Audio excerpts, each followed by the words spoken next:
Au début, on ne sait pas grand-chose. Bon, les origines, c'est toujours assez mystérieux. Alors, il faut imaginer. Un atelier sombre de la banlieue parisienne. La pénombre. La poussière.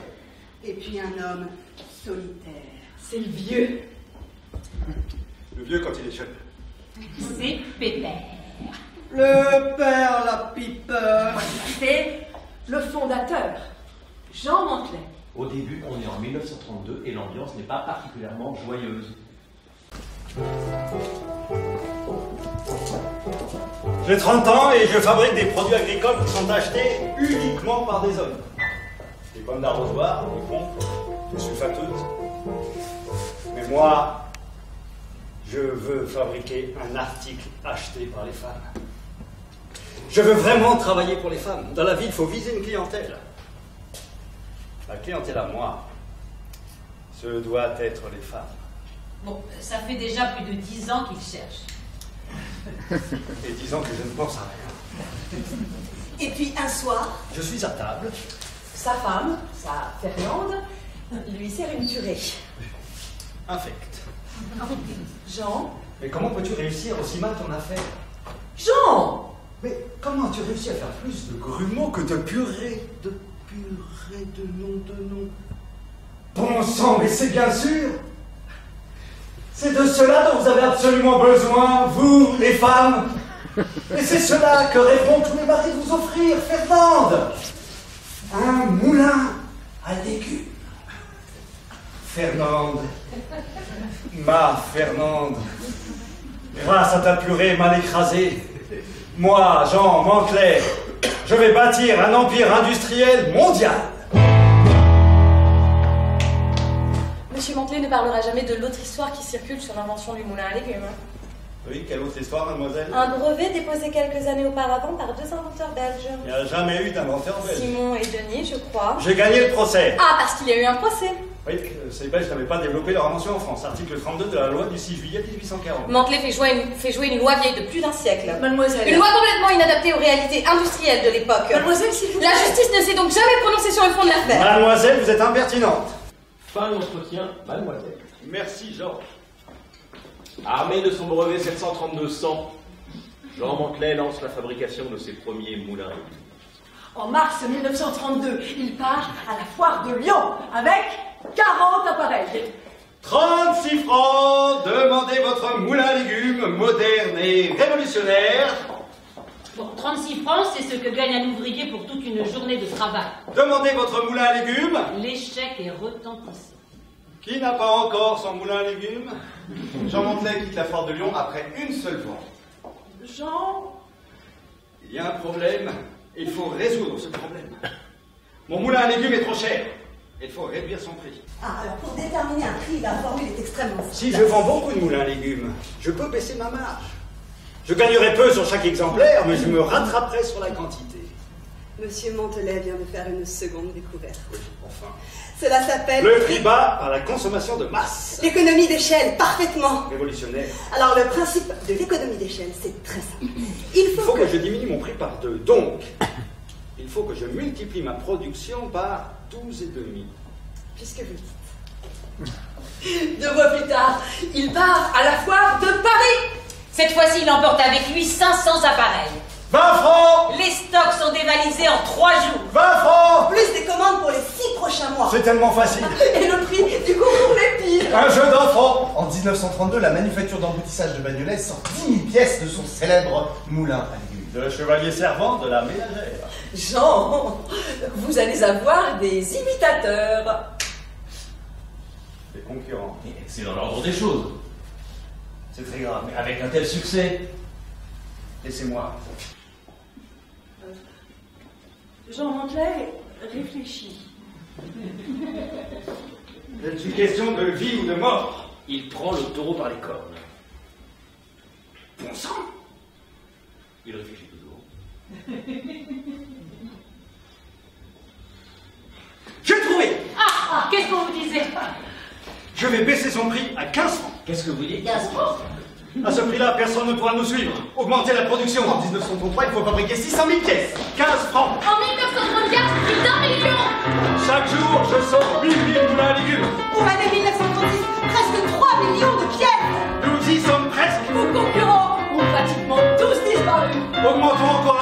d'exploitation et il n'en restera plus aucun. Augmentez la production.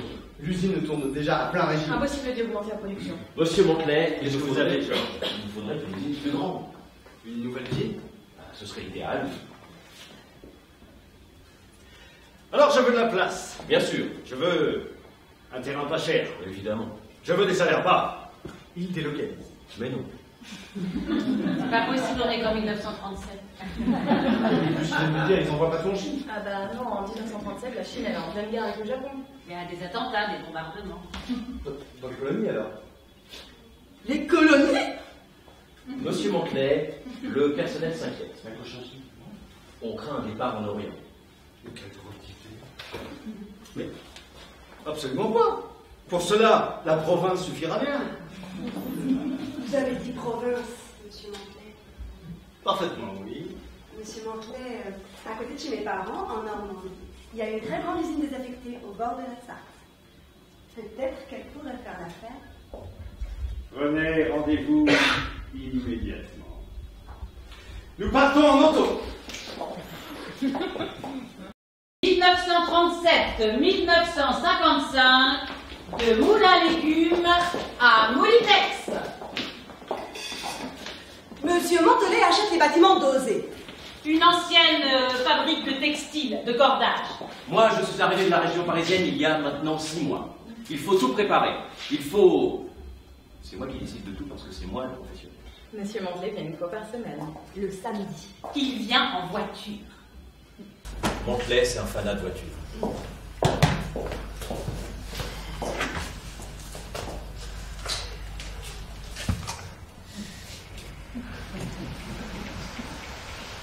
La première Bugatti, c'est moi qui l'ai eue. Oui, vous m'avez amené à Bruxelles. Pour fêter ça, oui.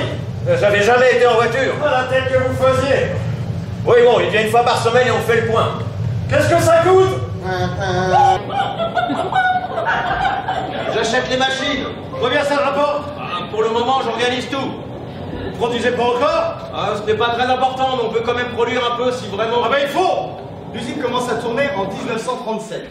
Et ils ont tout de suite des besoins immenses. La fabrication de moulins à légumes, ça demande beaucoup de main-d'œuvre. Et c'est un de ces problèmes de trouver de la main-d'œuvre. Moi, je rentre ici un peu par hasard. De toute façon, on rentre à Moulinex du jour. Excusez-moi, c'est toujours l'usine d'Osé. C'est pas encore Moulinex. Pour tout le monde ici, c'est l'usine d'Osé. Vous travaillez où? À Osé. On dit ça. Oui, bon, en tout cas, moi, je rentre là par hasard. Ma soeur, dimanche, elle était au bal. Elle voit le chef du personnel, elle lui demande Ah, tiens, quand est-ce que je peux venir? Bien mercredi. C'était fait. C'est très rapide, parce que vous embauchez une femme. Elle fait rentrer sa sœur, elle fait rentrer sa cousine, ou sa voisine qu'on a assez de travailler à la ferme. C'est presque familial. Un midi, j'étais au travail. On m'appelle de Moulin Légumes. Écoutez, voilà, il est midi, je vous invite au déjeuner. C'est Georges qui me téléphone. Si vous voulez, vous venez tout de suite. C'est sur le champ, Je vous embauche, mademoiselle Gilbert. et j'ai déjà un travail. Oui, oui. Je peux pas partir comme ça. Ne en vous fait. inquiétez pas. Il faudrait au moins... On vous a que je fait prévienne votre ma- lettre de démission. Vous n'avez plus qu'à venir la signer. Vous avez rédigé ma lettre. Alors, je vous attends pour le déjeuner. Moi, j'ai fini l'école en juillet et en janvier, j'ai intégré l'atelier. J'avais 14 ans. Moi aussi, j'ai commencé, j'avais 14 ans. J'ai fini les cours à 13 ans et demi et puis mon père, il me dit Bon alors, Solange, qu'est-ce que tu veux faire de ta vie? Continuer tes études ou travailler? En fait, c'était travailler ou travailler, donc j'ai choisi de travailler. Ils vont dans les campagnes, récupérer les filles qui sont dans les fermes et qui gagnent 3 francs 6 sous, et qui préfèrent être libres plutôt qu'au cul des vaches. Ça, c'est vrai qu'on vient de la campagne. La révolution de la femme, c'est pas que la ménagère, c'est aussi l'ouvrière. On gagnait 2 fois rien à la ferme. Ici, on gagne 6 000 francs par mois, chacune. On est contente de rentrer à Moulinex. Pardonnez-moi, mais c'est toujours l'usine d'Osé. Pas encore, Moulinex.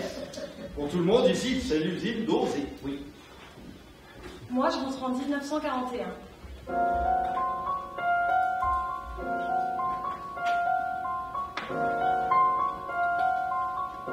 Le grand hall, il est déjà plein de presse.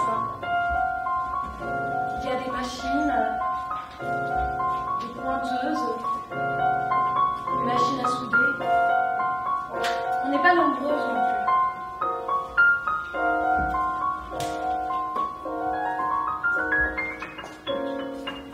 Tout doucement, la production augmente. Et ils embauchent, je peux pas vous dire le nombre de personnes.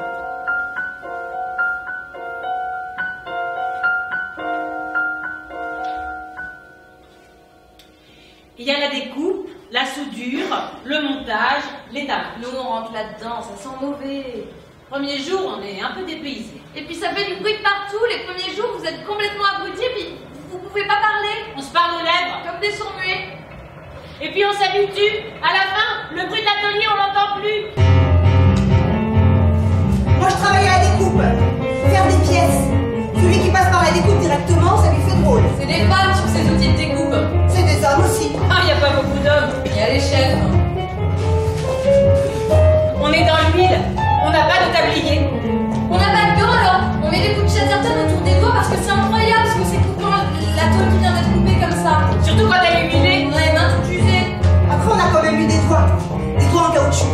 Et puis les gants, des tabliers. Et après, ils font des sécurités. Les mains attachées et tout. T'as les mains attachées et t'appuies sur une pédale. Puis quand t'as appuyé sur la pédale, ça te retire les bras, puis ça découpe ta pièce. Des couteaux de hache viande. Des gamelles de moule à légumes. Des grilles de moule à légumes. Des palettes.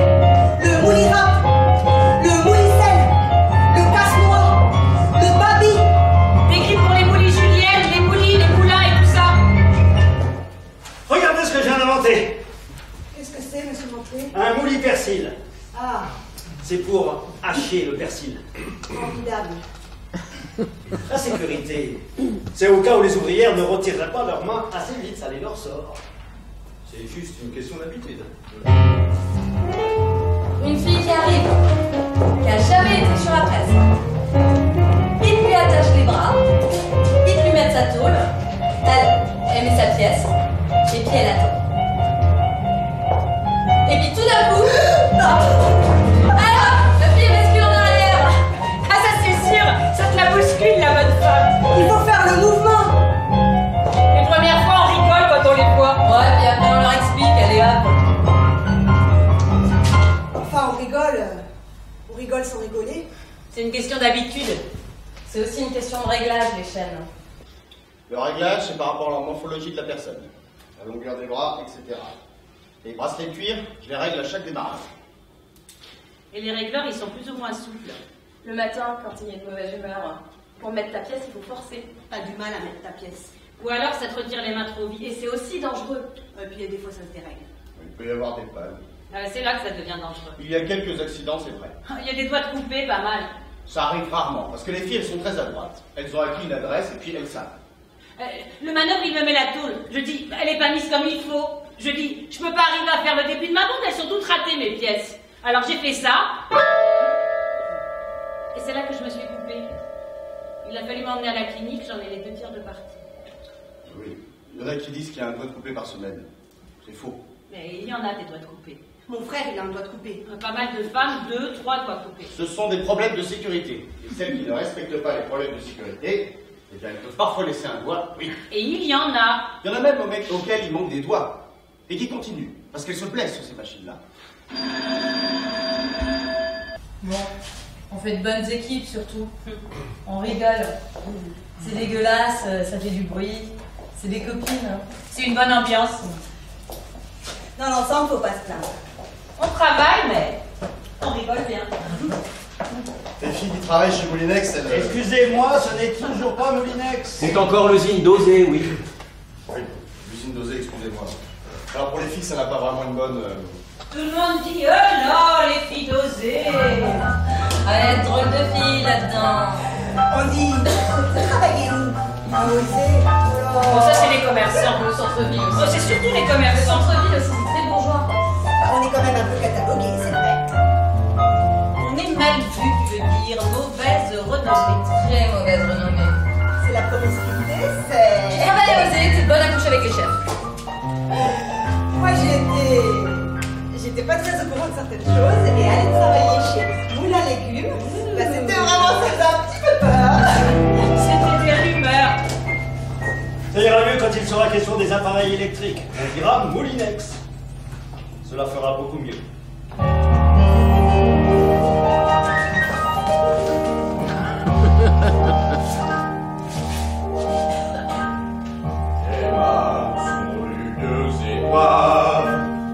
Ça fait ton désespoir. J'en ressens l'amertume. Emma, je ne veux plus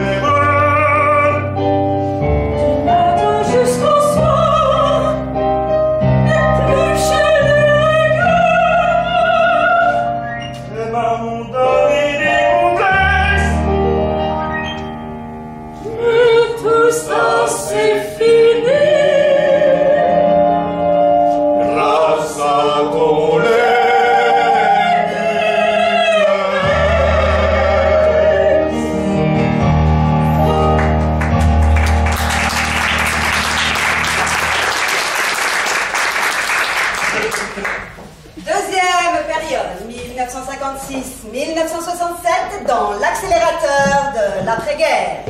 En 1956, nous occupons 500 personnes. Ça marche très fort. Oui, mais il y a un problème. La progression est régulière. Il faut résoudre ce problème.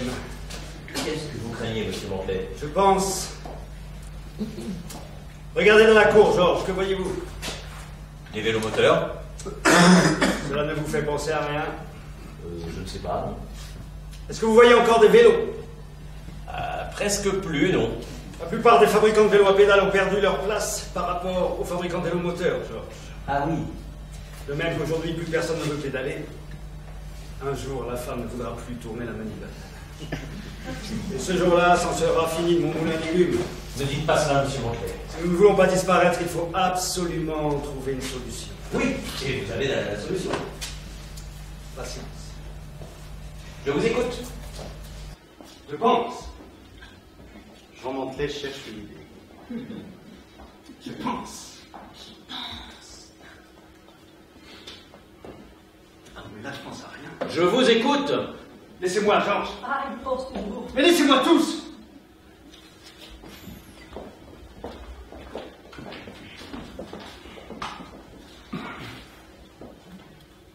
Et puis, un soir, J'ai mon idée. J'en étais sûr. C'est une très bonne idée. Évidemment. C'est une excellente idée. D'accord. Il est terrible, non? Je vous écoute. Nous allons ajouter un moteur à nos appareils à manivelle. Qu'est-ce que vous dites? Des moteurs. Des moulins à moteur? L'électricité, Georges. Ah, des moteurs électriques. Non, parce que je me disais de l'essence dans la cuisine. Non, taisez-vous, Georges.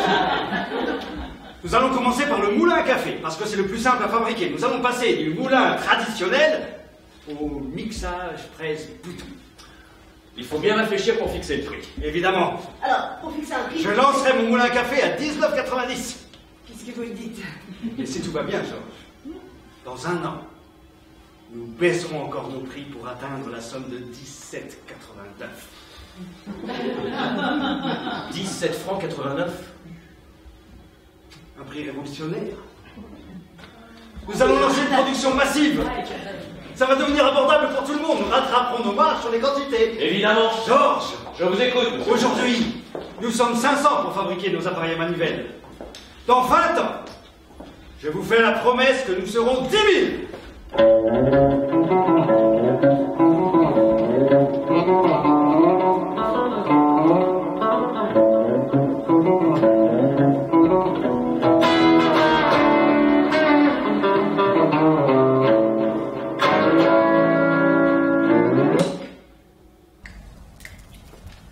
Moi, je rentre chez Moulinex en 1958, à cause de ma femme. Enfin, à l'époque, c'était pas encore ma femme, parce que je venais de la rencontrer. Tu vas pas repartir à Paris. Il y a sûrement des possibilités de trouver quelque chose dans la région. Je suis dessinateur technique, moi. Dans la région, il n'y a rien. Pour moi, il n'y a rien. Mon père connaît Monsieur Georges. Il lui a parlé de toi. Monsieur Georges. Moulin légumes. Moulinex. Je sais. Non, non, maintenant, vous pouvez dire Moulinex. Moule à légumes, moulin express, moulinex. L'usine se développe. Ils embauchent à tout le temps.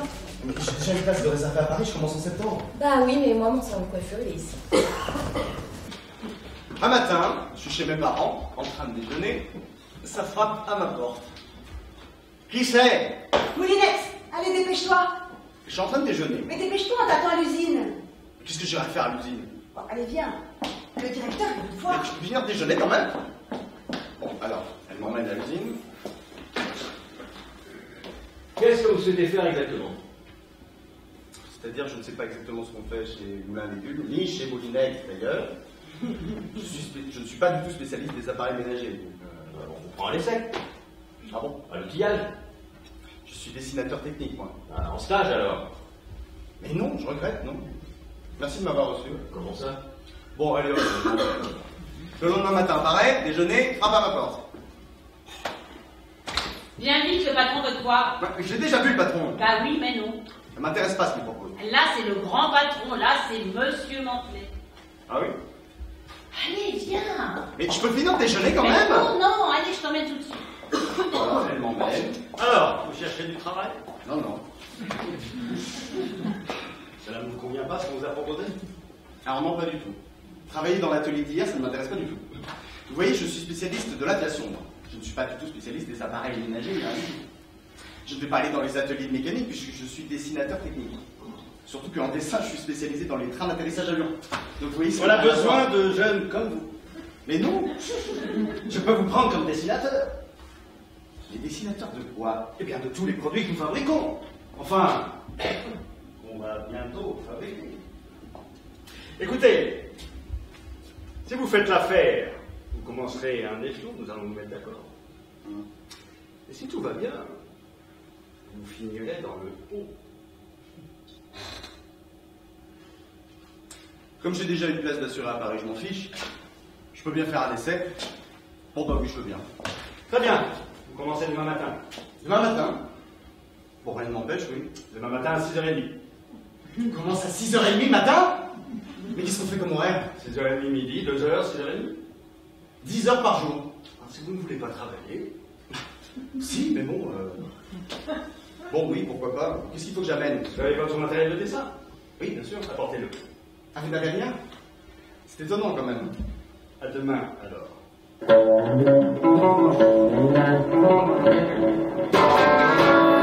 C'est une époque où Moulinex embauche beaucoup parce qu'il y a le plastique qui arrive dans les années Début de 60. Alors il faut beaucoup d'outilleurs et de moulistes. Pour faire des moules de plastique. des pièces plastiques. En outilleur, il n'y avait pas de professionnels dans la région. Il a fallu aller chercher des gens qualifiés. Surtout dans la région parisienne. Des gars qui touchent leur bille. Ils sont bons, quoi. Les gars de l'outillage, on les appelle les seigneurs. Ils savent très bien que s'ils se tirent, il n'y a plus personne qui sait.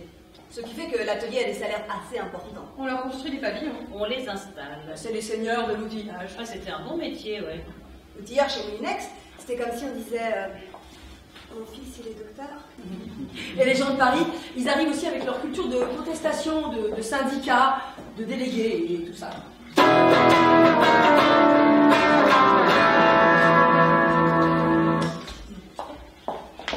Le Georges, il a nous supprimé là. Il vient nous supprimer la prime. Ouais, il nous a supprimé la prime. Et pourquoi il a fait ça? Pour un quart d'heure dans l'année. Avec la pointeuse, quand t'arrives 1 minute en retard, ça te met quand même un quart d'heure dans un but. T'arrives un quart d'heure en retard dans l'année, je te supprime ta prime. Mon mari et moi, on a perdu notre prime parce qu'on a enterré une cousine de 16 ans. On était bien forcés de venir à l'enterrement, non? Faut pas vous laisser faire. La seule fois de l'année où on manque pour un enterrement, on fait un bond par lequel on vient pas travailler, on perd quand même notre prime de fin d'année. Il faut pas vous laisser faire. Il y a un gars, il a manqué pour enterrer son gamin qui avait 10 ans. Il lui a supprimé sa prime. Non, mais ça peut pas se passer comme ça. Allez, les filles, il faut aller trouver le petit Georges. Mais qu'est-ce que tu veux que ça change? Bah, au moins, on discutera. Allez, les filles, il faut trouver le Georges. Oh, vous cherchez le Georges? Le gars qui a enterré son fils, il vient de le trouver. Il s'est posé devant lui, il lui a dit ma prime. Bah, c'est ça ma prime. Oh, bah, Il ça, a c'est giflé mérité. Georges devant tout le monde. Ah, vous savez quoi? Tout ensemble, on va le récupérer avec Georges. Et puis on va aller foutre dans la Sarthe. Tu veux foutre le Georges dans la Sarthe? Parfaitement. T'es pas folle, Solange? Oh, qu'est-ce qui se passe ici, les filles? C'est Laissez-moi faire, les filles. Voilà, elles trouvent injuste que leurs primes ont été supprimées pour... Vous voulez négocier? Mais qu'est-ce que vous voulez négocier? Vous êtes en retard, les petites. Il n'y a pas de prime, il n'y a pas de négociation. Vous voulez la chaîne et la montre, c'est tout ce que vous voulez. récupérer nos primes, Je c'est pas... ne négocie pas. Il faudra mieux négocier, monsieur, vous savez. On va pas vous donner la chaîne et la montre, qu'est-ce que vous croyez? On veut récupérer nos primes. Vous allez finir dans la Sarthe et puis c'est tout. Je ne céderai pas devant ces tentatives d'intimidation. Venez avec moi. Bon, à l'époque, on n'avait pas peur de séquestrer son patron. Moi, c'était les syndicats, ça. Ah oui, c'était les syndicats. Mais il valait parfois mieux être enfermé que de se faire molester par les ouvriers en colère. Il veut pas de négociation? Eh ben il va voir. Il l'a, lui, la chaîne et la montre. Il sera séquestré jusqu'à temps qu'il cède. Bon, les filles, maintenant, il faut passer dans les ateliers. Pourquoi faire? Bah, pour que les autres arrêtent de bosser. Tu veux manifester? Bah oui.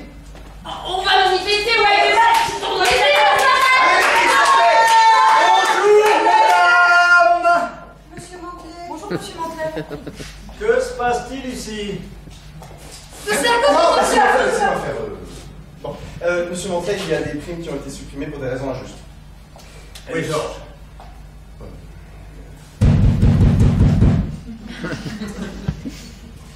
Ici. Où? Là-dedans. Il voulait rien savoir, monsieur. Mais qu'est-ce qu'il fait là-dedans? Je faisais négocier. Vous l'avez enfermé. Et pourquoi vous l'avez enfermé? Bah, la Sarthe est encore un peu froide, monsieur Mantelet. Pardon. Laissez-moi rentrer.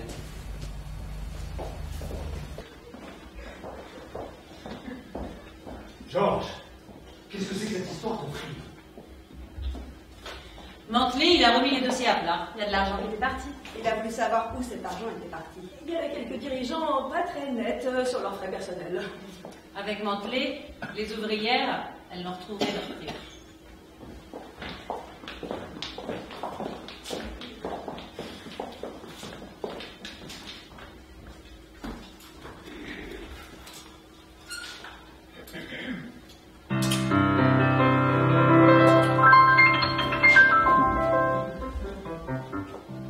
Vos bijoux sont magnifiques, c'est l'or massif. Presque. Bon, ça presque. Enfin, en fait, rien n'est vrai, monsieur. Comment ça, rien n'est vrai? Enfin, presque. Ma rôtissoire Moulinex, un acier inoxydable massif, ça c'est du vrai.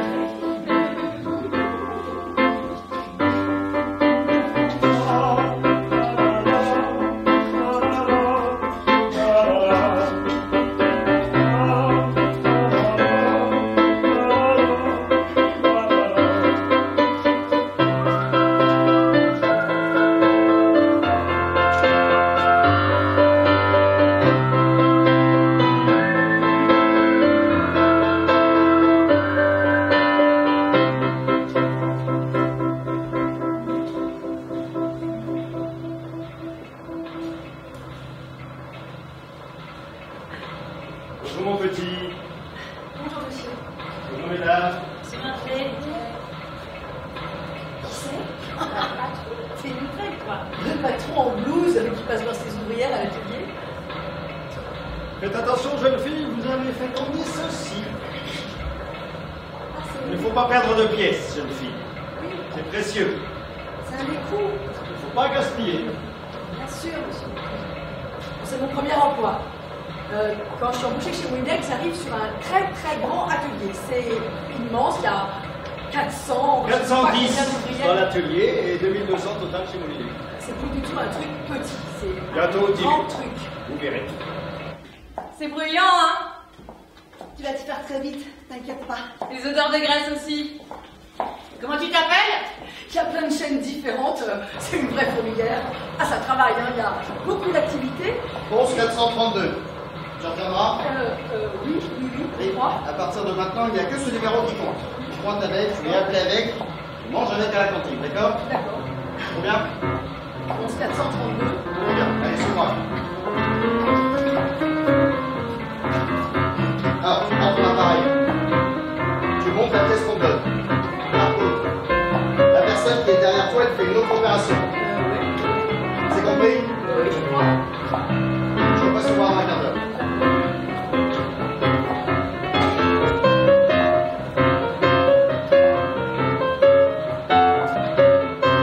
Moi, c'est Lucienne. Tu fais quels horaires? Tu peux m'appeler Lulu. T'habites toute seule? Ouais, non, Tu t'appelles comment? 11 432.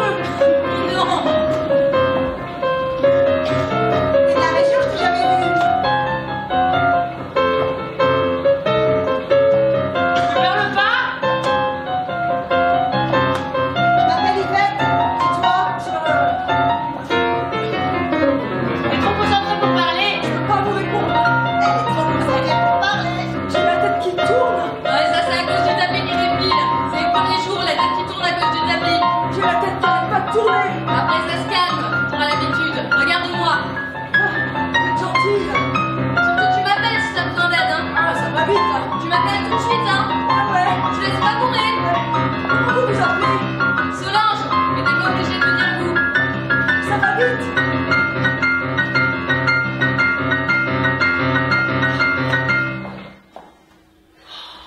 Il faut bien imaginer qu'à ce moment-là, il sortait un appareil toutes les 6 secondes. 10 appareils à la minute. Donc à chaque fois qu'une fille avait un problème qui mettait, disons, 5 minutes à se résoudre. 5 minutes, ça passe vite. Voilà, ça fait 50 appareils en moins. 5 minutes, ça passe vite. Et bien sûr, le soir, il fallait s'expliquer sur le motif du manque d'appareil. Donc si les filles en voyaient une qui avait du mal, elle l'aidait un peu. Alors, tu t'en sors? Ça va vite. T'as bourré? Oui, mais ça va vite. Mais tu feras une heure de plus ce soir pour rattraper ton retard. Ah, ce soir, je peux pas, je Si dois... tu rachètes, c'est 2 heures. courageuse, toi. Oh, j'arrive pas. Attends. Laisse-moi t'aider, je vais t'arranger ta machine. Ça va le faire. Pourquoi tu prends la défense de cette femme-là? La défense de cette femme-là. Mais non. Laisse-la s'énerver. On est plus hier. Si on se soutient pas entre nous, c'est lui qui va nous défendre. Occupe-toi de ton poste. Mais elle est pleine de bonne volonté. Laisse-la s'énerver, Julie. Mais non, non, elle est courageuse. Je te mets un instant. Vous m'emmerdez, vous êtes pas humain. 2904. J'aime pas les injustices, y a rien à faire, j'aime pas ça. File au coin, ça t'apprendra à parler comme ça. Vous avez pas compris ou quoi? Je suis pas une gamine, ça va pas Tu vas là. aggraver ton cas? Au pical.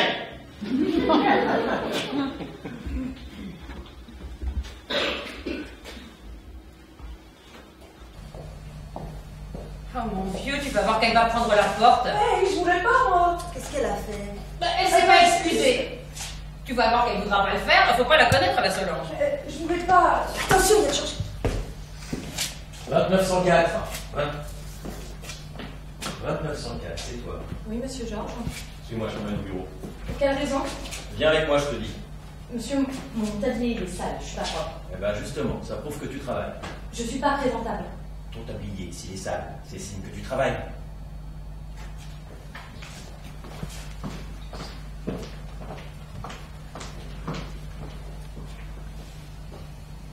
Les chefs, ils gardaient celle qui savait tout faire. Fallait être polyvalente, c'est ça. Parce qu'une fille polyvalente, c'était une sécurité. Pour faire la quantité de produits demandés chaque jour. Parce que si un jour il manquait 2 filles, Et si c'était 2 postes clés? ben, le soir, au lieu d'avoir 5600 moulins à café, t'en avais que 5200.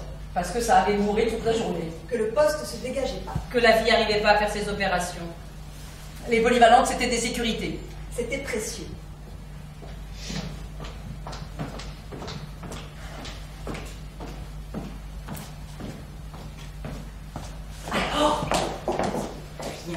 Rien. Le chef, il m'en a pas voulu. Rien, je te dis. Rien. Et lui, qu'est-ce qu'il t'a dit? Rien. Tu lui as dit qu'il n'était pas humain, si ça se trouve, c'est vrai. Ça se trouve, il s'est dit, oui, elle m'a dit la vérité.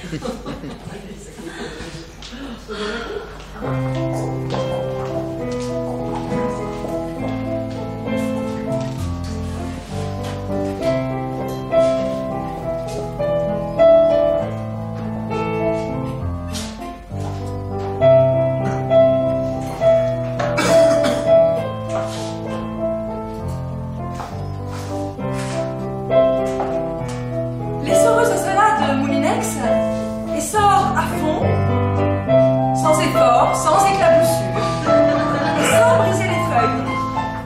Comme ça, vous avez du temps pour autre chose.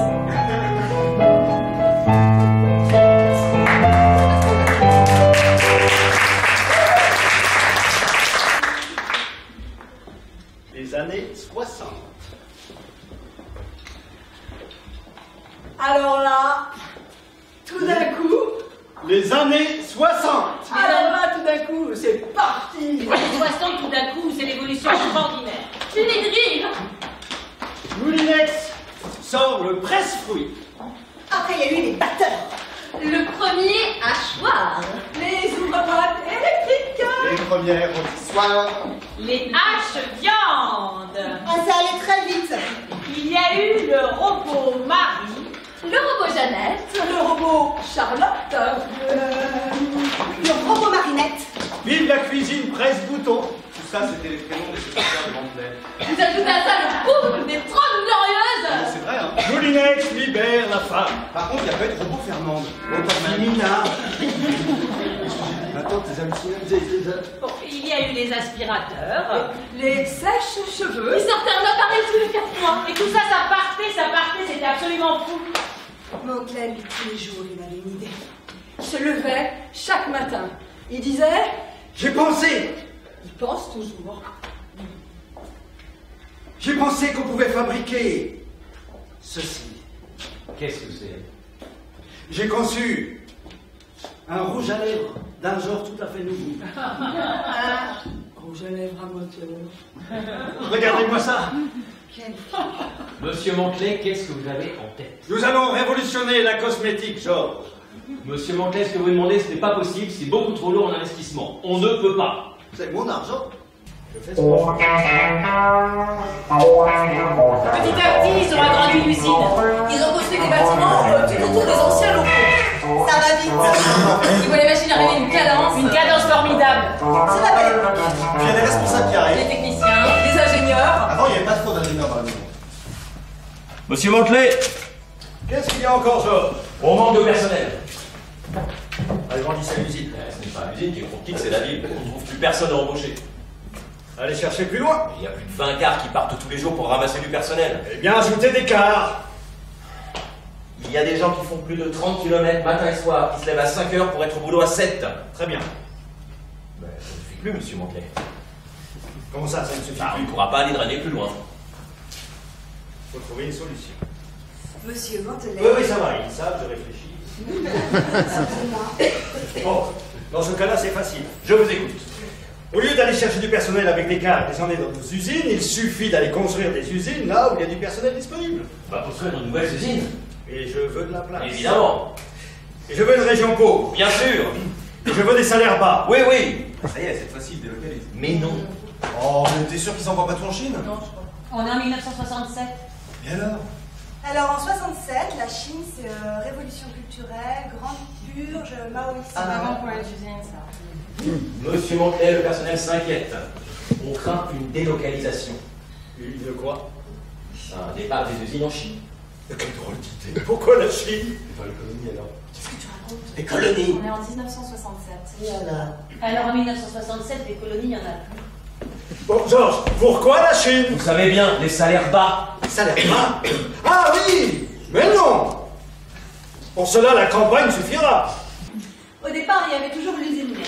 Et puis ils ont construit une autre usine. Et puis une autre. Et encore une autre. C'est 11 usines, 12 usines, Ils construisaient une usine. 13 usines. Et tout ça en Normandie. Ça allait très vite. La force de Moulinex, c'est que ça allait très vite d'une manière générale. Très, très vite. Et 14 usines. On est parfois dépassé par les événements, c'est vrai. Et tout cet argent qui rentre à flot.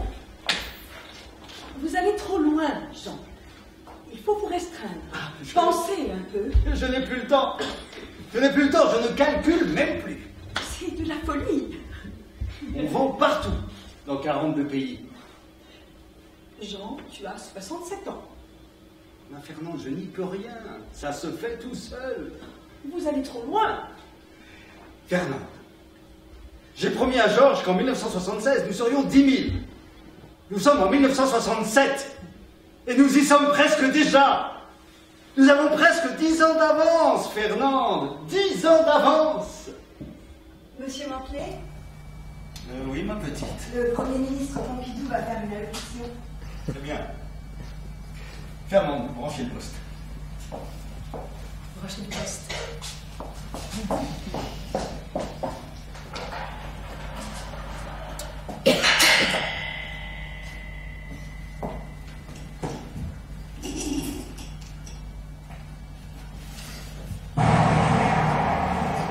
Le problème de la concurrence à l'intérieur du marché commun est un problème sérieux, est un problème grave.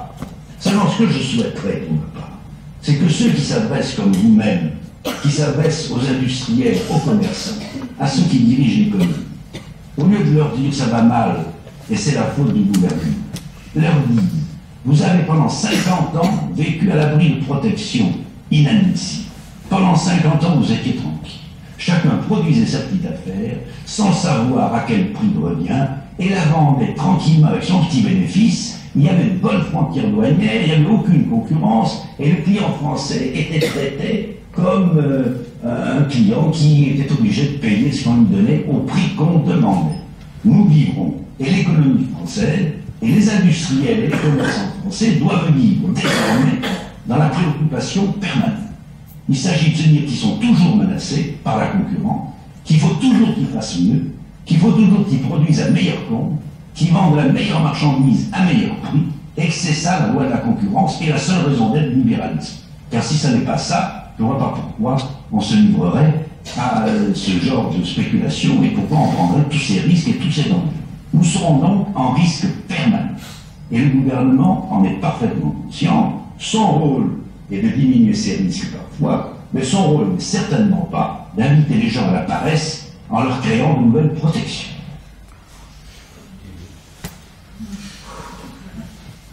Parfait. Parfait, c'est une très bonne chose que ce marché commun européen. J'applaudis des deux mains. Monsieur Mantelet, ça y est, nous sommes cotés en bourse.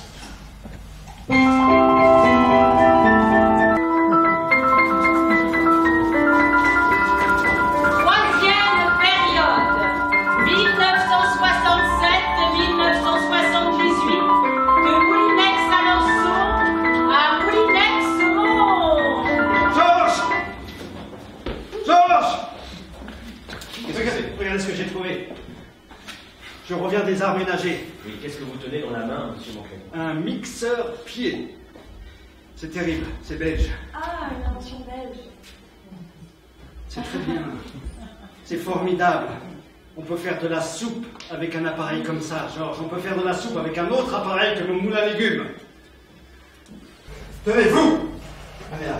Quoi? Oui. Vous allez l'observer, vous l'étudiez, puis vous venez me voir et vous me dites ce que vous en pensez. Bonsoir, chérie. Dis donc, tiens, est-ce que tu as déjà fait de ta soupe? Oui. Et tu l'as déjà moulinée? Pas encore, non. Parfait. Alors tu ne sors pas ton moulin à légumes. C'est bizarre ce soir. On va essayer ça. Qu'est-ce que c'est? C'est nouveau. C'est quoi? C'est belge. Tu appuies là et ça mixe. Formidable. Parfait. Il me faut ce produit pour Noël. Dans 3 mois? Ça va vite. Monsieur Mantelet, il faut faire attention. Qu'est-ce que vous avez, Georges? Nos marges diminuent. Nous sommes la 8e puissance boursière française. Tout va bien. Le monde change, monsieur Mantelet. Allez, Georges, arrêtez de vous inventer des ennuis. Monsieur Mantelet, les ménages sont de plus en plus équipés. Tant mieux pour eux. Ils n'ont plus besoin de nos produits. Très bien, trouvons de nouveaux marchés. Où est-ce que vous voulez trouver de nouveaux marchés? Et à l'international, bien sûr, Georges, profitons de l'ouverture des frontières. L'international, il va falloir baisser nos prix. Alors, pour calculer un prix, Il n'y a pas 36 solutions. ah bah quand même, pour Il pouvoir faut améliorer la productivité. essayer des possibilités, oui. C'est à ce moment-là. Dans les années 1970, Il y a encore eu un gros développement. Il y a eu aussi un changement de technologie. Ça s'accélère. ça s'accélère encore. Et puis tout s'automatise. On a amené aux ouvrières des outils qui permettaient de faire des milliers de pièces en un rien de temps.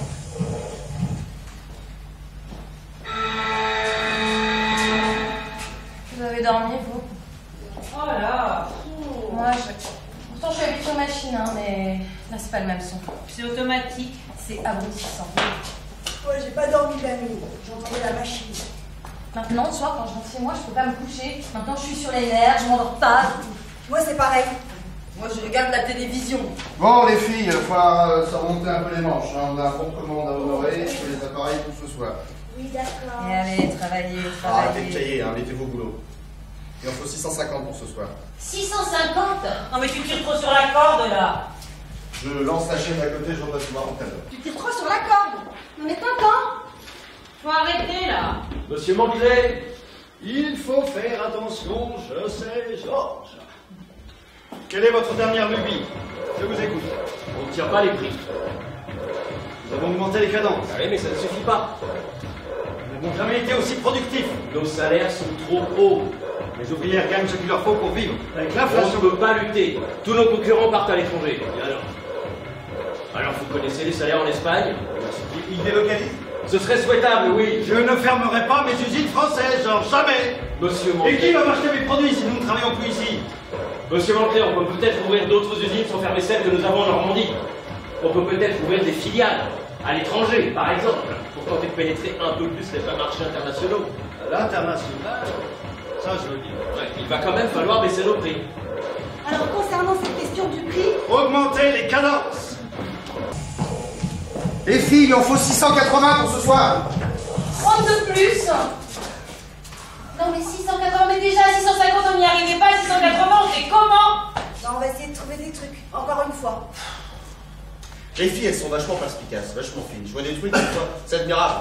Bon alors les filles, il va falloir s'en monter un peu les manches. Allez, arrête de nous dire de manger. Chaque fois tu nous dis ça. Par contre, on n'a plus de manches. Faut arrêter là. T'entends? Faut arrêter.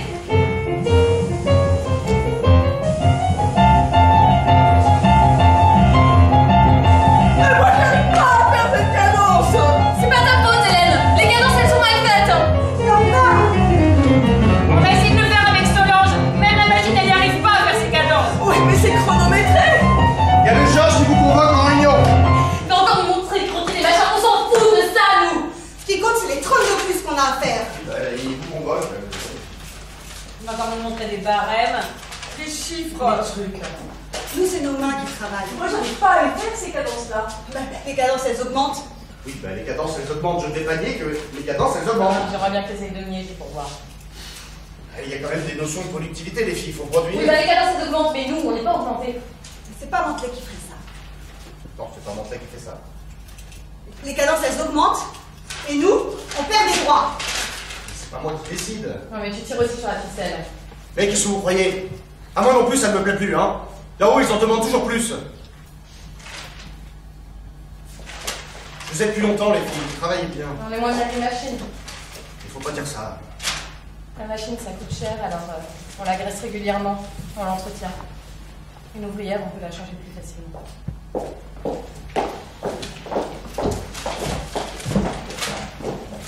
10 000 personnes. Ça y est, Georges, nous occupons 10 000 personnes. Moulinex n'a pas vocation à embaucher toujours plus. Qu'est-ce que vous dites? On est de moins en moins rentable. Avec l'inflation, les salaires coûtent de plus en plus cher. Il faut moins de personnel et plus de machines. Il faut rendre la machine intelligente. Il faut rendre l'outil autonome. Que tout soit géré par des automates. Enfin, Moulinex se porte très bien. Pourquoi voudriez-vous tout changer? Pardonnez-moi, mais vous ne comprenez plus rien, monsieur Mantelet. Nous sommes en train de nous faire rattraper par les concurrents. Nous devons encore baisser notre prix de vente. Mais vous ne voulez pas licencier. Nous ne pouvons pas baisser les salaires ici, mais vous ne voulez pas déplacer vos usines. L'Espagne, la Tunisie, la Turquie, rien ne vous convient. Alors je m'excuse, mais il n'y a plus qu'une seule solution, monsieur Mantelet. C'est automatiser. Automatiser, supprimer le personnel. La matière rentre d'un côté de la machine et le produit fini sort de l'autre. On vire l'ouvrier complètement. On supprime le personnel qualifié. On le réduit à de la surveillance. Appuyez sur un bouton, contrôler des niveaux. Aucune compétence, aucune revendication. C'est la machine qui travaille, c'est la machine qui sait, c'est automatique, tout est automatique. Georges, vous délirez complètement. Tous nos concurrents le font. Et alors, qui? C'est par exemple. Taisez-vous! C'est une question de vie ou de mort, monsieur Mantelet. Il faut prendre le taureau par les cornes. Monsieur Mantelet, s'il vous plaît. S'il vous plaît. Il faut penser. Georges, venez un peu par ici. Je n'aime pas du tout vos nouvelles manières de faire. C'est le monde moderne, monsieur Mantelet. Il faut s'adapter, monsieur Mantelet. Il faut supprimer du personnel. C'est la seule solution pour rester compétitif. Supprimer du personnel. Je vais vous satisfaire, Georges. C'est vrai, monsieur Mantelet? Je vais supprimer du personnel. Très bien, on va pouvoir... Vous pouvez faire vos bagages et rentrer chez vous. Pardon? Fin de la conversation. Pardon, monsieur Mantelet? Monsieur Mantelet, vous ne pouvez pas faire... Monsieur Mantelet, vous ne pouvez pas faire ça! Moulinex, c'est toute ma vie! Monsieur Mantelet!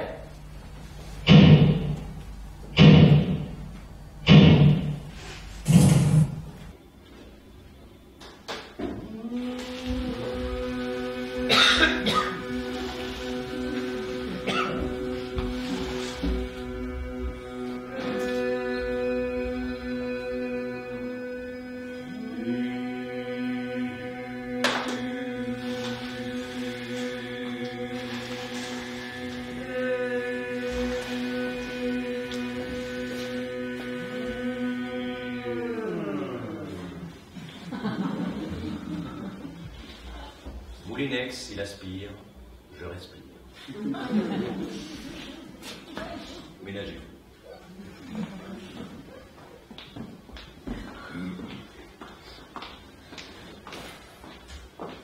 Pause.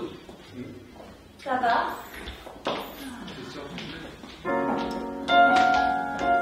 Tout va bien? Quelle vie, hein? Pour le moment, tout va bien.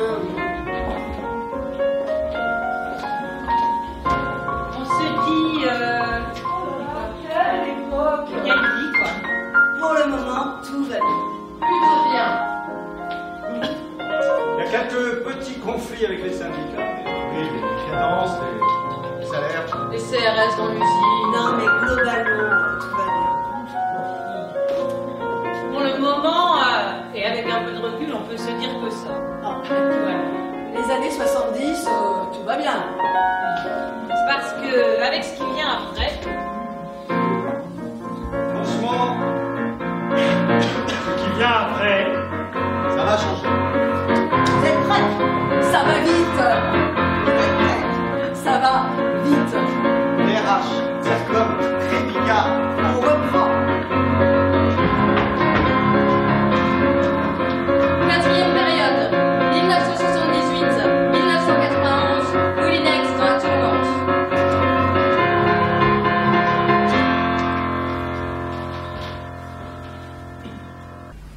Michel Van directeur financier chez Moulinex.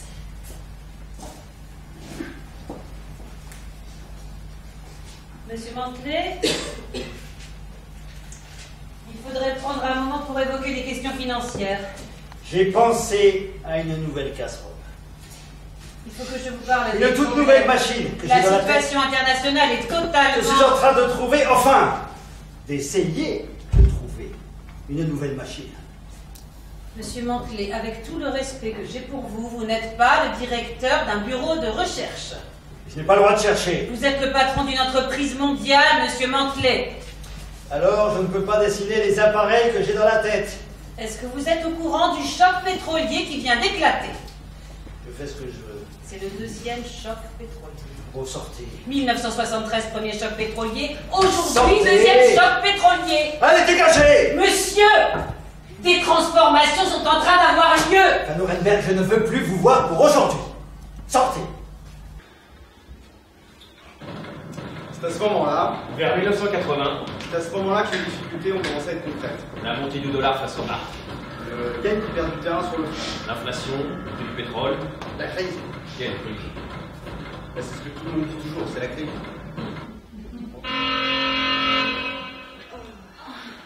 C'est la crise. Ça nous fait assez mal. Moi, je comprends rien surtout. Ah, on fait de bons produits. Qu'est-ce qu'on peut faire? Est-ce qu'on peut faire autre chose que notre travail?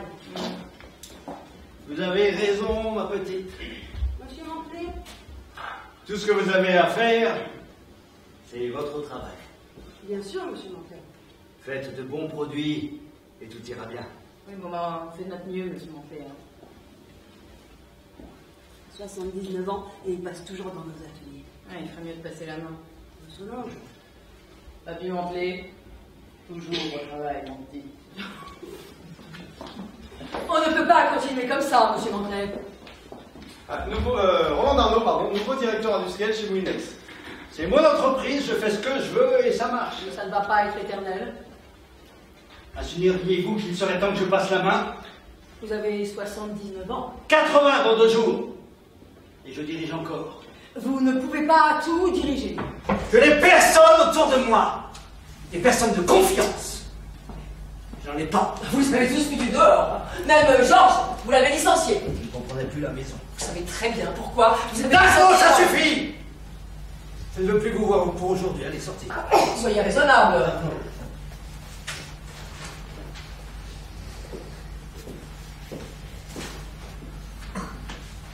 Si vous le permettez, monsieur Mantelet, j'aimerais vous soumettre une stratégie pour faire face à la dernière dévaluation du dollar. Vos salades internationales ne m'intéressent pas, Van Orenberg.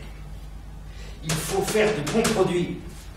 Si je fais de bons produits, ils vont se vendre tout seuls. Et tout ira bien, comme d'habitude. Mais ça, c'était vrai au début, monsieur Mantelet. Van Orenberg, regardez ce que je viens d'inventer. Formidable, non? Oui, monsieur Mantelet, oui. C'est formidable.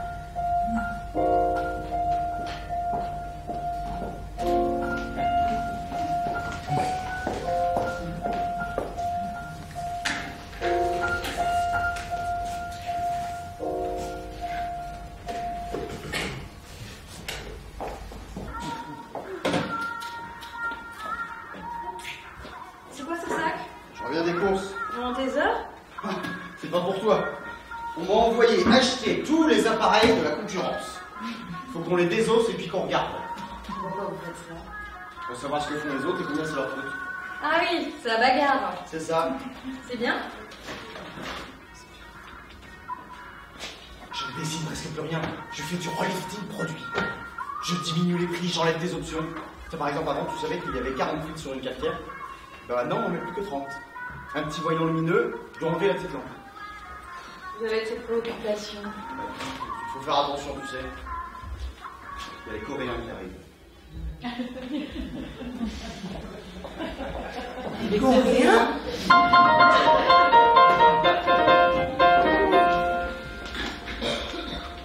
Vous êtes prêt, monsieur Mantelet? Qu'est-ce que vous voulez encore me faire faire? On reçoit Carrefour. Ils viennent juste d'arriver. Qu'est-ce que vous voulez que ça me fasse? Vous avez rendez-vous? Ils viennent pour visiter l'usine. Oh bah faites-leur visiter vous-même si ça vous fait plaisir. S'ils veulent visiter, qu'ils visitent, c'est pas une raison pour que je leur fasse des courbettes. Monsieur, Carrefour est l'un de nos plus gros acheteurs. Et alors, s'ils veulent acheter, qu'ils achètent.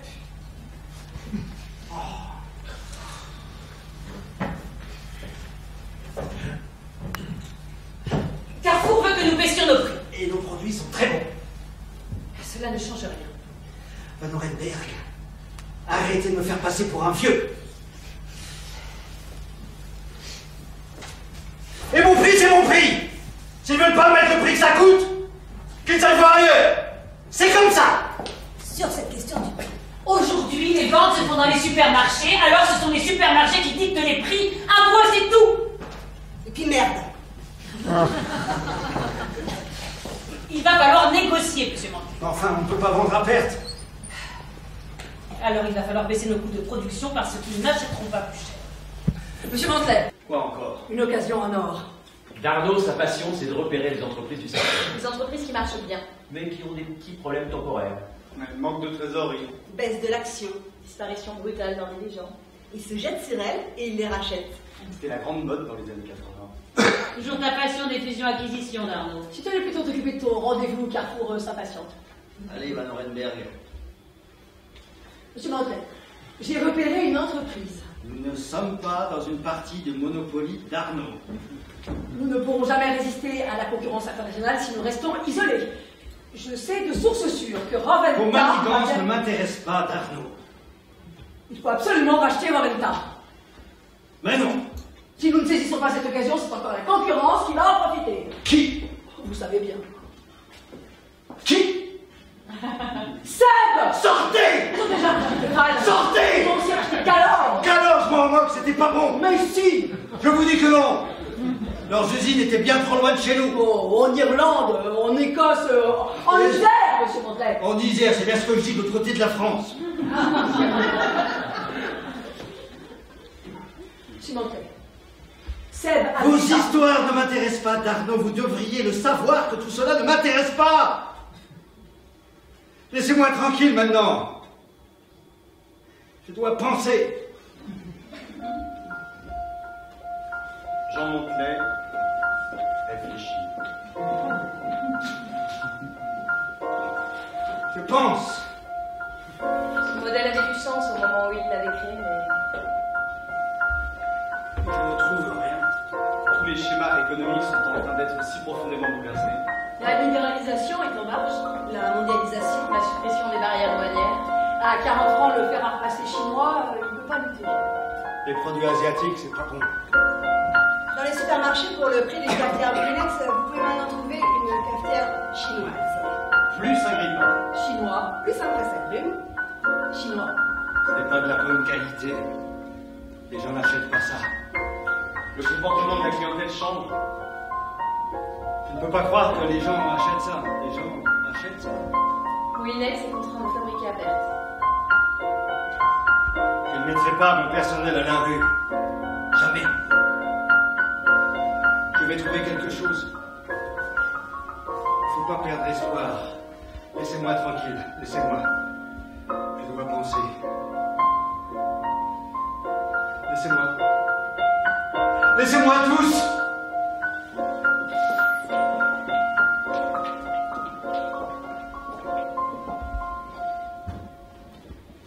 Alors les gens achètent ces produits asiatiques?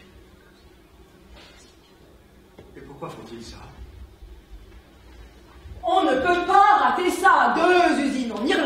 fabrique des moteurs. Toutes nos usines ici peuvent fabriquer des moteurs. La seule stratégie qui nous permettra de discuter d'égal à égal avec les super acheteurs, c'est de devenir des super vendeurs. Et comment tu veux qu'on devienne des super vendeurs? On achète toutes les entreprises qu'on peut. On n'a pas la trésorerie. D'ici quelques années, il ne restera que 2 ou 3 producteurs mondiaux. Tous les autres auront été renvoyés dans les oubliettes de l'histoire industrielle. On a 2,5 milliards de déficit, Darnaud. Nous avons pris le contrôle des Anglais de chez Swatch. Tu m'as aussi fait racheter les Italiens de Girmy. Darnaud s'est aussi payé les Hollandais de Chalbacan, Les Irlandais de Gemix, les Mexicains de Gemistar. Comptablement, la boîte est en faillite. On ne peut pas payer. Bien sûr que si, on va pouvoir. Mais on va même faire bien mieux, tu sais. Tu sais ce qu'on va faire? On va racheter Krups. Les Allemands, c'est le top, il n'y a pas mieux. On ne peut même pas payer des salaires d'août. De toute façon, Mantelet est d'accord. Le vieux est malade. Moi, il a 85 ans. Il n'a pas intérêt à en profiter. Il a signé hier. Il m'a aussi nommé président directeur général.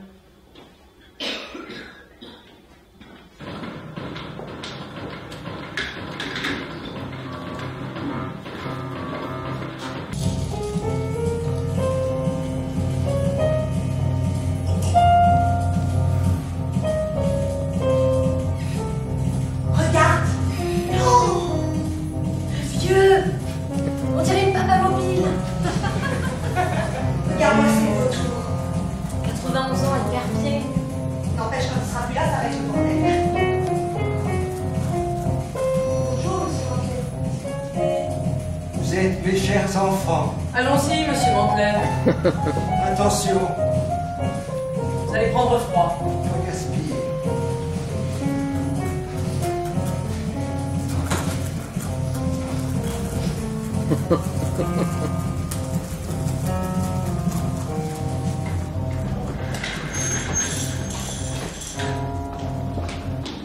Jean Mantelet décède en 1991, juste après le rachat de Krups. 9, Tricheur. 9, 0. À partir d'aujourd'hui, c'est régime pour tout le monde. Mais ça va pas, non? On stop. Là, c'est mon nouveau dieu tronique Molinex. Il sait tout faire, j'adore. Regardez, d'un côté carotte râpée, Ouais. de l'autre, mousse au chocolat. Ouais. Et voilà, un côté chacun avec le meilleur gagne. 9-0. Molinex, quand on a le sens de l'essentiel.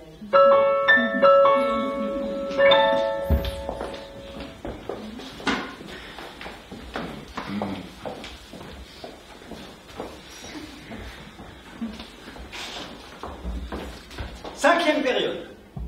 1991-1999, sous la loi des marchés. Krupp, c'est une blanche pourrie. On va s'écrouler avec eux. Ils sont en déficit, je te le conseille. Mais ils sont aussi complètement arriérés. On a payé ça 4 fois trop cher. On a acheté une marque. Une marque qui a 10 ans de retard. La croissance externe est notre seule solution. Il faut Une politique d'acquisition musclée, je sais. Hier, j'étais avec le patron d'Electrolux. Il s'est bien foutu de notre gueule. Il m'emmène à l'hyper, rayon aspirateur. Et il me montre, ça c'est à moi, ça c'est à moi, ça c'est à moi. 6 marques différentes. Moulinex, une seule conclusion. Eh ben, il n'en suit pas plus que nous. Je ne suis pas d'accord avec ta stratégie d'Arnaud. Arrête tes conneries, Van Renberg. On verra ce qu'en pensera mon avocat. Moulinex a besoin d'une direction claire et nette. C'est exactement ce que je dis.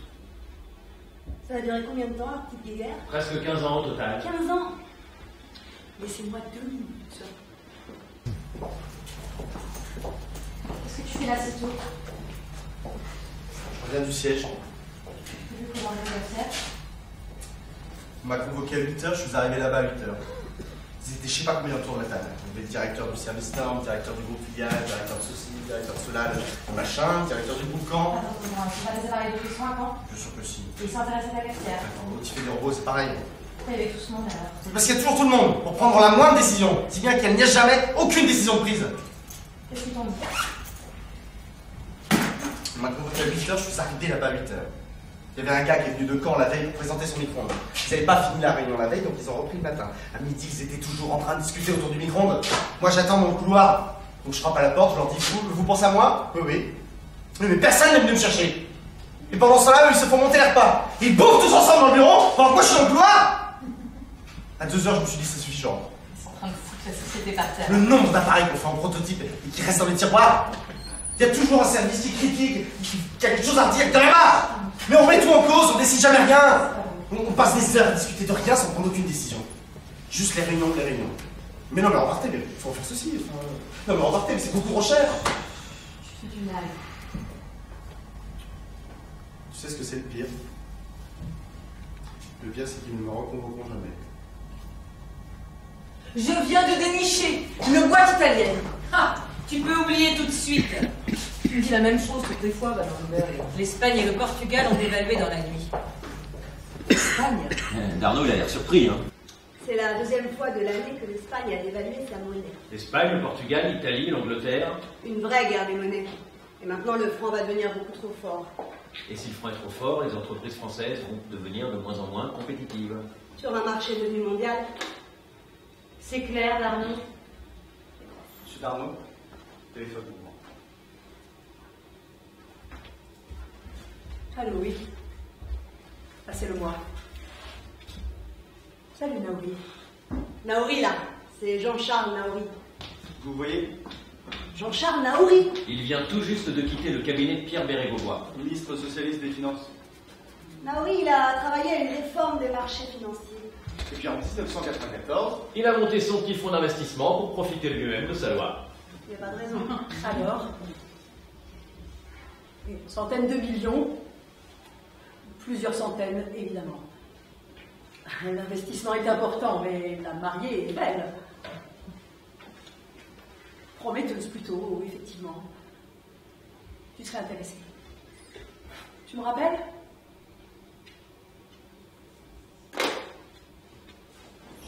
Tu fais appel aux financiers maintenant. On n'a plus le choix, il faut injecter du cash. Il suffit de renoncer à ta politique de rachat. Il faut se recentrer sur les produits, la production, l'industrie. monsieur Darnaud, Excuse-moi. Allô, oui. Ah non, non, pas du tout, non. Tu serais d'accord. Tu es d'accord. Ah, je suis soulagée. Soulagée, oui. Merci. Naouri rachète un tiers de notre capital. Moulinex n'a plus besoin de toi, Madame Humbert. Ceci prend effet immédiatement. Mesdames et messieurs, Jean-Charles Naouri.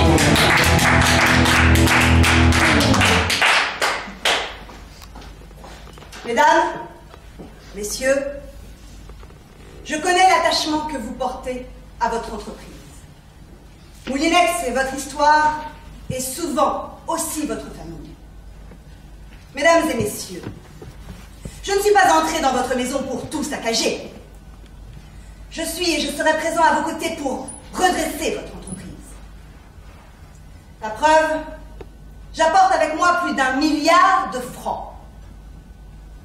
Mesdames, messieurs, ce que nous allons vivre ensemble, les Américains appellent cela une success story. Et aujourd'hui, je vous fais la promesse que Moulinex sera la plus belle des success stories à la française.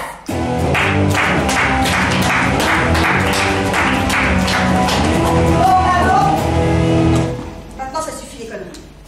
Il faut que les résultats arrivent. On ne peut pas aller plus vite. La bourse pense le contraire, Arnaud. Le cours chute. J'ai déjà perdu presque un tiers de mon investissement. J'ai engagé des transformations radicales, j'ai externalisé la production, j'ai réduit le personnel, j'ai fermé 2 usines, j'en ai revendu une. On sous-traite. Je sais. On produit de plus en plus au Mexique. Je sais. Le contexte économique mondial est compliqué. C'est une. Moulinex est mal en point, et quand Moulinex est mal en point, c'est toujours à cause du contexte économique mondial. Tu ne peux pas nier que. Pourtant, Seb va bien. Pardon. Seb va bien. C'est étrange, non? Nos ventes sont en hausse de presque 2%. Celle de Seb de plus de 7%. Il en faut plus pour me décourager. Monsieur Darnaud, vous avez lu le journal?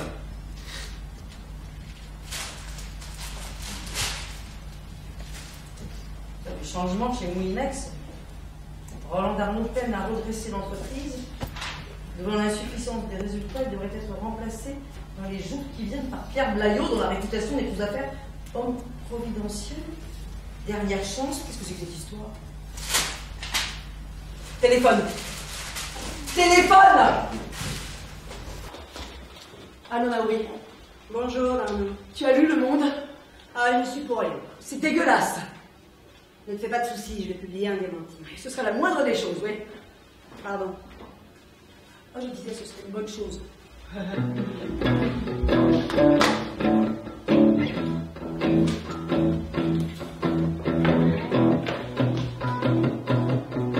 Darnaud, t'as lu le cours?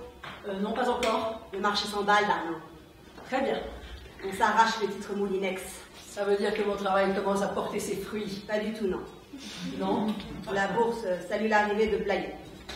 Tu peux pas me faire ça! La rumeur est lancée, Darnaud. J'ai tout le choix. Le profit commence à peine à arriver! Justement, on va pas couper ce bel élan. En 1994, Roland Darnaud quitte Moulinex avec une plus-value de 7 millions de francs.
Mesdames, Messieurs, Monsieur Pierre Blaillot, votre nouveau président directeur général vous expose notre nouvelle stratégie pour Moulinex. Le diagnostic est très sombre, je préfère vous le dire clairement. Les résultats sont mauvais. Les incidents de qualité de plus en plus nombreux.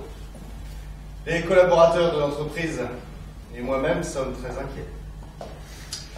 On va pas se raconter d'histoire, ça va cogner, mais c'est nécessaire. Le nouveau directeur industriel. Nos mots d'ordre seront efficacité, Modernité, rentabilité, engineering, downsizing, sourcing. right sizing. Avec vous, nous construirons le Moulinex de l'an 2000.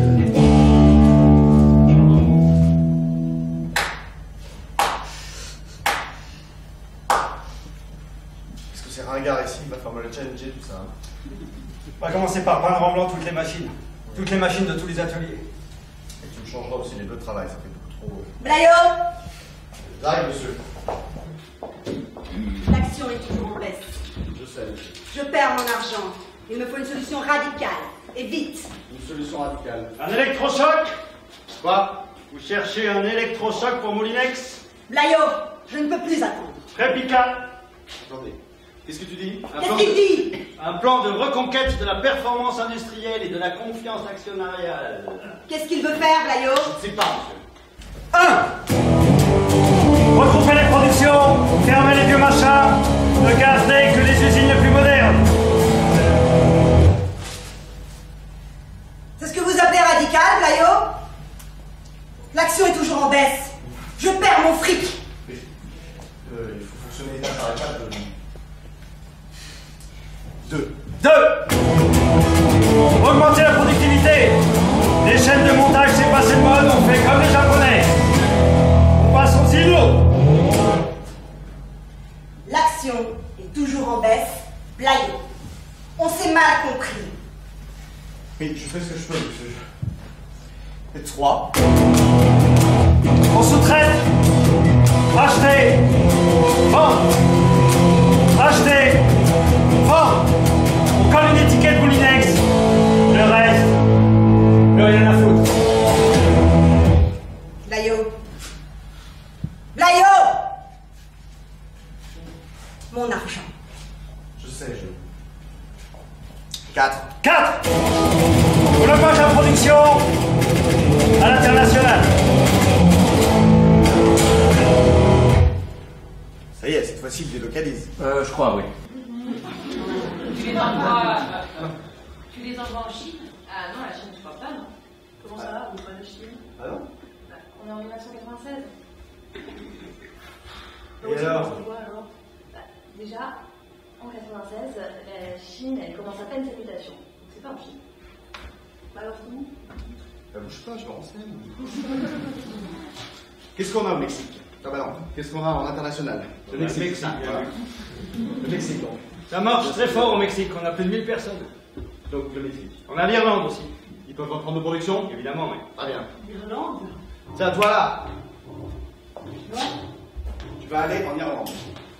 Pour faire quoi? Blayo? Tu vas aller apprendre aux ouvriers à faire ton travail.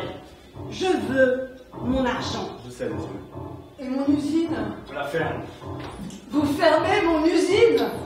Mais c'est dégueulasse! C'est... Beaucoup moins cher. Oui. Avant de râler, il fallait peut-être apprendre à travailler, Mathilde. Ah, parce qu'on sait pas! Blayo! On sait pas travailler chez Moulinex! Tu sais comment ça se passe chez Seb? Chez qui? Je suis en train de perdre tout mon bénéfice. C'est moi, monsieur. T'as compris, ma petite? 5. 5. On taille de la masse salariale. Départ à la retraite. Licenciement sec.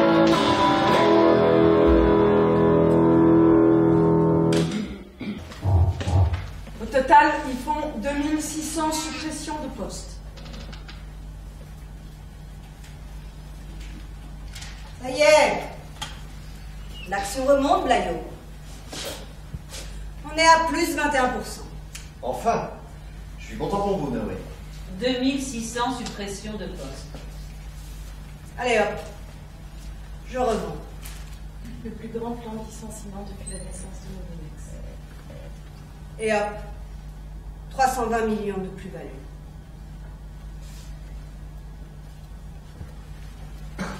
Monsieur Naouri? Allez-y, parlez, ma petite.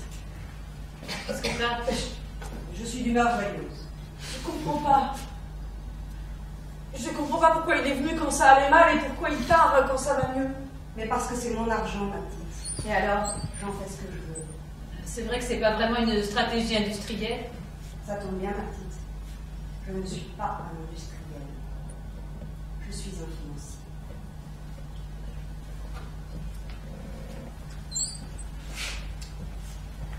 Une merde. L'action s'effondre à nouveau.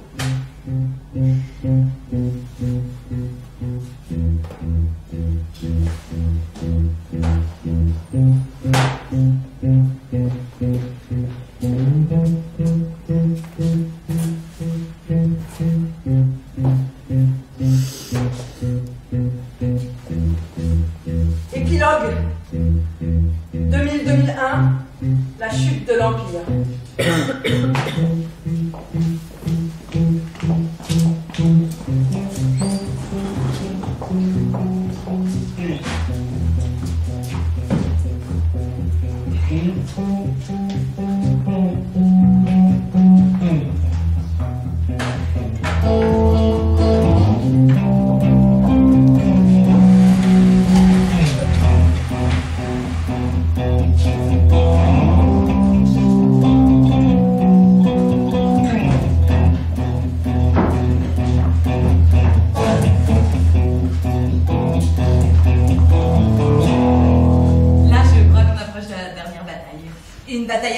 De livres de compte, de banquiers d'affaires, de financiers. Et le front s'ouvre quelque part en Italie.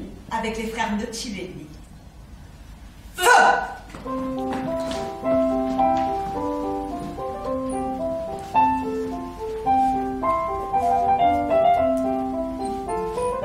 De Dietrich et Thomson et Vedette, Brandt et Sauter, Termorioschen.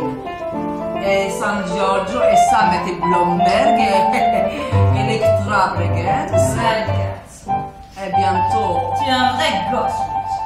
Moulinex. Pendant ce temps, au siège social, à la défense. Et voilà, ça y est, il y a vraiment plus d'argent. Notre action a encore perdu 20 points ce matin. J'attends que les actionnaires se bougent. Mais quels actionnaires? On ne sait même plus qui sont nos actionnaires. Depuis que Naouri s'est tiré avec la caisse, il n'y a plus que des petits porteurs. Ils achètent, ils revendent. Ils achètent, ils revendent. J'emmerde nos actionnaires. On va se faire manger par le premier groupe qui passe. Ah, c'est le moment de leur faire ma proposition. Faudrait fusionner avec un grand groupe, et vite. Je sais. Nous avons plus de 70 ans, Luigi. C'est plus l'âge pour jouer à ça. Ah, je suis sûre que ça aurait fait plaisir au padre. Un empire pour une bouchée de pain. Nous avons 11 enfants et petits-enfants. Un dernier achat et après on arrête. Gianfranco, per favore. J'ai dit non. Je négocie avec Whirlpool. J'espère que cette fois-ci ça fonctionnera. Parole. Mais la dernière fois, Gianfranco. Ça fonctionnera. Pas comme avec Philips. Voilà. Oui. Je veux bien gaspiller un peu d'argent pour racheter Moulinex. Ou bien comme avec Seb. Qui? Mais à une condition, Luigi. Seb. Tout ce que tu veux, Gianfranco. Ça ne m'intéresse pas. On rachète et on s'arrête. Jamais un centime de plus, rien, niet. Comment se fait-il que Seb... Ah, tu vas la fermer, oui. Ah, je suis d'accord, hein, Gianfranco. Monsieur, notre action est encore descendue. Elle est à 8 € maintenant. Alors je suis d'accord, moi aussi. Monsieur Blaillot, téléphone. Allô, oui? Monsieur Blaillot. Quoi? Oui, Luigi Noccivelli. Si vous me voulez. Ah, je vous rachète Moulinex, je vous propose 10 € par action. 10 €? 20% de plus que le cours actuel. Ah, vous êtes content, monsieur Blaillot. Allez vous faire foutre, monsieur Lely. Il se prend les 10 € l'action.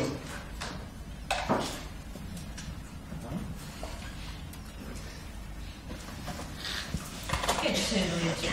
Questo Blaillot là. Laisse tomber. Monsieur, notre titre s'effondre. On est à 3 €. Ma insulté. Tu veux que je lui montre qui c'est, les Noccivelli? Ah si. 3 €? Tu veux que je lui montre qui tu es? Si. Monsieur Blaillot, téléphone. Allô, oui? Passe-moi les livres de compte de Brandt. Brandt? Je vous reconnais, monsieur Lely. Ah si, Luigi, Brandt. Qu'est-ce que vous me voulez? Bah, c'est bien à nous, Brandt. Allô? Ah si, Gianfranco Brandt, c'est à nous. Allô? Alors tu me passes les livres de compte de Brandt et puis tu regardes comment je fais. Je vous ai reconnu, monsieur Lely, pas la peine de changer quoi. C'est pas le même, non, monsieur Blaillot. Je ne sera pas le même. Vous allez bientôt connaître toute la famille. Qu'est-ce que vous me voulez? Vous baisez. Pardon? Vous pouvez préparer vos cartons. Monsieur, les Italiens sont en train de racheter toutes les actions qui passent. Combien? Ils sont à presque 15%. Noccivelli, tu crois que la majorité de décision est à 15%? Va faire le coup. 20%. À la fin. 22%. Tu crois que la majorité est à 22%? Monsieur, vous êtes en train de prendre le contrôle. Je m'en fous. Mais il y aurait peut-être temps de commencer à Je ne discuter. veux pas. 23%. Ça tombe bien, monsieur Blaillot. 24%. Quoi? 25%. Moi non plus, je ne veux pas discuter. 26%. Bon, j'abandonne. Voilà. façon, je peux pas rien faire. Vous devenez raisonnable. Toujours 26. Si vous voulez nous acheter, achetez-nous. Je ne veux pas vous racheter, non, monsieur Blaillot. Quoi? 26 toujours. Ils ne veulent pas nous acheter. Monsieur Blaillot, il faut que je vous dise. Gianfranco, perché tu ne veux pas les racheter? Vous ne nous achetez pas. Ce sera encore trop cher pour Moulinex, monsieur Blaillot. Tu comprends quelque chose, toi? Gianfranco, perché tu ne veux pas les racheter? Parce que ça coûte trop cher. Monsieur Blaillot, ils ne veulent pas nous acheter. Dai, tu m'avais dit oui pour racheter Moulinex. J'ai trouvé un poste. Oui, mais pas comme ça. Une opportunité. Comment tu veux faire, Gianfranco? Sortez. Pour racheter Moulinex, il faut bien commencer par racheter Moulinex. Laissez-moi seul. Je suis désolé. Sortez. Monsieur Blaillot, Qu'est-ce que vous voulez encore? nous avons discuté avec quelques-uns de vos actionnaires amis. Quelques-uns. La majorité, pour tout vous dire. Je vous écoute, Nocibelli. Moulinex a décidé de fusionner avec Brandt. Pardon. Brandt? C'est à nous. Je sais bien que Brandt c'est à nous, oui. Qu'est-ce que vous comptez faire? Rendez-vous dans mon bureau. Ah, mais je ne veux pas qu'il fusionne, Brandt. C'est à moi, c'est mon Brandt. Ah, c'est lei, c'est Luigi. Mais je sais parfaitement que c'est ton Brandt. Justement, on a 100% de Brandt. Et 26% de Moulinex. Donc, si Moulinex décide de fusionner avec Brandt sans dépenser un centime de plus, tu m'entends? Si Moulinex décide de fusionner avec Brandt sans dépenser un centime, nous aurons plus de 60% du nouveau groupe Moulinex-Brandt. Alors Brandt et Moulinex seront à toi, mon Luigi. Gianfranco, tout est diabolique. Modèle. J'ai autre chose à te dire, Fratel. Je viens d'avoir de bonnes nouvelles de Brandt. Cette année, les dividendes seront très très importants. Les dividendes, c'est bien pour les actionnaires. Les actionnaires, c'est nous. 785 000. Du coup, si on enlève ce qu'on a dépensé pour acheter les premières actions Moulinex, ça nous fait Moulinex pour gratuit et 85 millions de dividendes de chez Brandt dans nos poches. J'ai une dernière surprise. La porte. Va l'ouvrir.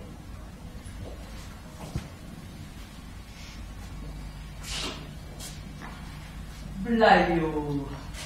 Messieurs, je suis ravi de faire votre connaissance. Gianfranco, c'est ça? Sono Luigi. Ah, pardon, scusami, sono Blaillot. Gianfranco, il est là. Entrez, monsieur Blaillot. Prenez place. Merci beaucoup. Messieurs, je suis ravi de la tournure qu'ont pris les événements. Cette fusion que nous nous apprêtons à faire avec Brandt, c'est inespéré pour Moulinex. Pardon? Monsieur Blaillot, nous allons vous faire une proposition. Non. Bon, oui. Vous pouvez rentrer chez vous, monsieur Blaillot. C'est monsieur Puy qui prend la direction du groupe Moulinex-Brandt. Et moi? Il vous reste vos stock options. 14 millions. Vous pouvez vous estimer heureux, monsieur Blaillot.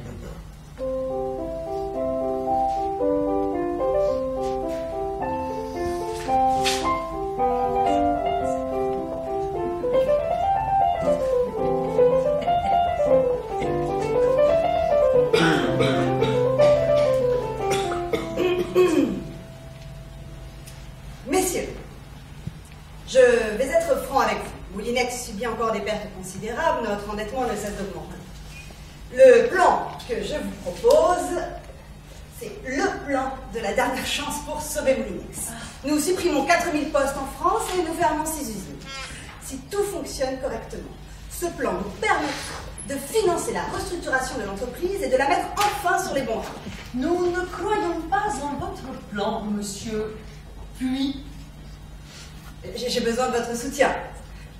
Moulinex est un puits sans fond. Vous avez vidé les caisses de Brandt juste avant la fusion. Vous vous êtes versé des dividendes extraordinaires. Nous n'avons plus aucune trésorerie.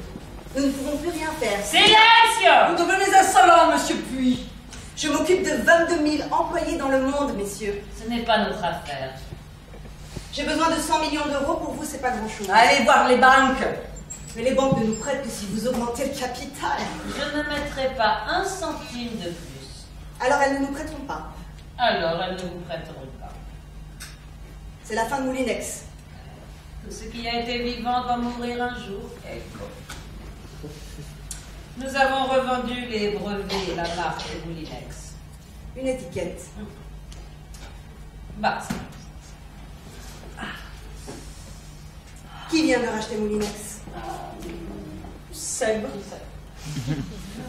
Vous avez quelque chose à ajouter, monsieur Puy? Appelez-nous un taxi. Nous rentrons.